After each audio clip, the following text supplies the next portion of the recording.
So here is my iPhone 12 mini in its box. I got the white 64 gig configuration, and just for a size comparison, I want to put my iPhone 12 Pro right next to it. As you can see, the height of the phone is about the same as the height of this box. I also have the iPhone 12 Pro Max in its box, and there is a significant size difference here, as you can see. So I can't wait to test out all three of these sizes to, determine their strengths and weaknesses and which one I ultimately like the best.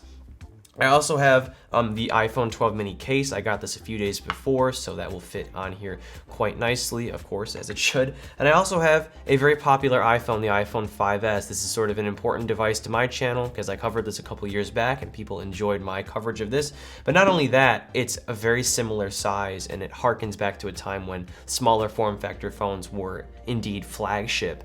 And I would argue that the iPhone 12 itself is pretty flagship for the most part, with the exception of, lacking a couple of pro features that are found in the 12 Pro and the Pro Max. But with all this said, let's actually get this puppy open. I'm super excited. This might be the phone that I'm the most excited about this year, just because of its very small size. And I might even daily drive this. I might even keep it.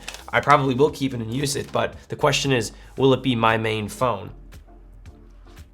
I'll lift this out, and here we have this gorgeous white color. I did enjoy the blue, but after a few days, I just didn't really like it with the iPhone 12, although I think some people will enjoy it. But white, you can never really go wrong with white or black. Just pretty, standard colors here. And I'll put this off to the side real quick. And of course, with these new iPhone 12 boxes, you just get, some of the paperwork and the stickers on the inside here, no charging brick, and of course, a charging cable. So Apple is saving the environment and also saving money along the way. So cool, I guess. But let's pay attention to the phone now and its lovely small size. Although, I sort of think right now that the 12 Pro is sort of the perfect Goldilocks of the three. I am really excited to test this out in my daily life to see if I really do enjoy a small form factor iPhone, and I'll power this on. And here we go. Yeah, it's just really funny because I used an iPhone 5S for a good, year or two. And although the 12 mini is definitely bigger, it's not much bigger. It's a very similar size. And I love the fact that I can just, palm this and reach all four corners with my hand. And I know people have already reviewed this, but I can't wait to share my thoughts on this as well. So I'll get this set up and I will come back, a bit later and also share my thoughts on, what this phone is like with all my stuff installed or whatever transferred over. So it's been like 3 hours. I actually installed my main SIM into this phone because I want to daily drive it for a day or two just to see what it's about. And I want to share some major takeaways that I have here, initial ones at that.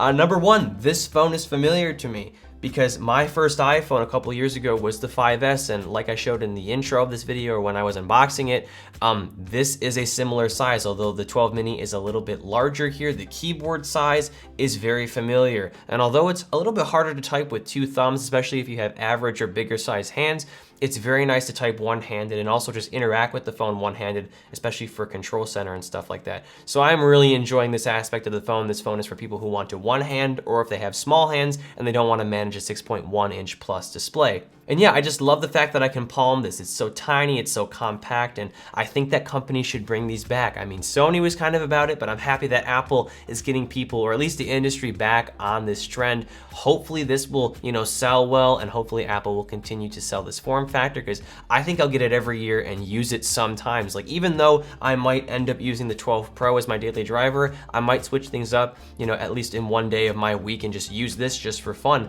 And that's the benefit of being a tech YouTuber. Obviously, that's not like a sustainable thing you should do unless you really like tech, but I really enjoy the form factor of this phone, even if it's not quite for me at the end of the day. And the last thing I want to say about this phone has to do with battery life. I heard some people say oh, it's gonna be horrible, with this OLED display in the A14.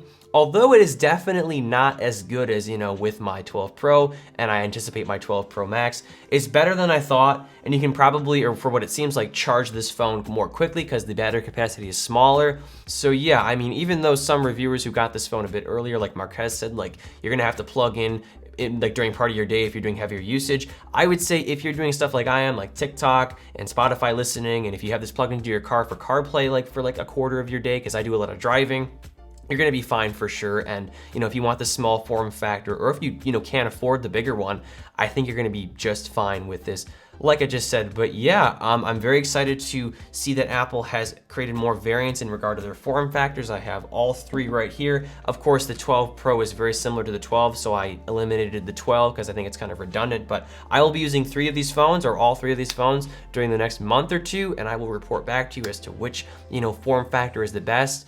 And also, I hopefully will be doing some individual reviews on these phones as well. And that about wraps things up here. I hope this video was helpful. Of course, leave a like if you want to, comment if you have any questions, suggestions, or opinions, and subscribe for more content like this. And here's a sort of behind the scenes look as to how I shoot my videos. I have my camera mounted here, my mic here, my recorder down there in that mess, the stuff that I'm interacting with here, and I have the screen which I have in front of me so I can see what I'm doing. So kind of elaborate, if I do say so myself. Very nice. But anyway, I will catch you all in the next one.